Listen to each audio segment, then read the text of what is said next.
హిందూపురంలో YCP party కార్యాలయం ధ్వంసం మీద ఏం చెప్తారు? ఈ రోజున వాళ్ళు ఈ జగన్మోహన్ రెడ్డి గారు చేసే కార్యక్రమాలు, వీళ్ళు చేసే అవినీతి పనులకి తట్టుకోలేక ఇప్పుడు దాకా జనాల మీద కేసులు పెట్టి చైనాట్ల కాడ కేసులు ఇరిగించి నానా ఇబ్బంది పెడుతున్నారు.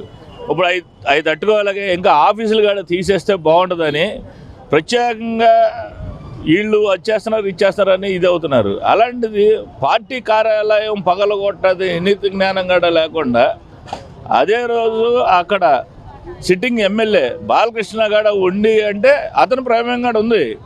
చంద్రబాబు నాయుడు సూచించారు, మన బాలకృష్ణ దాన్ని పాటించారు కాబట్టి ఎవరైతే ఉన్నారో వాళ్ళ కాడ అందుట్లో ముద్దాల కింద పెట్టి నీతి అనేది చట్టం అనేది అందరికి ఒకటే కాబట్టి కంపల్సరీ ఎవరైతే ఉన్నారో ఇన్వాల్వ్ అయ్యారో వాళ్ళతో పాటు నియోజకవర్గం ఎమ్మెల్యేని అక్కడున్న పెద్దల్ని రాష్ట్ర నాయకులను కూడా అందుట్లో ఇరిగించి న్యాయం చేయాలని కోరుకుంటున్నాను.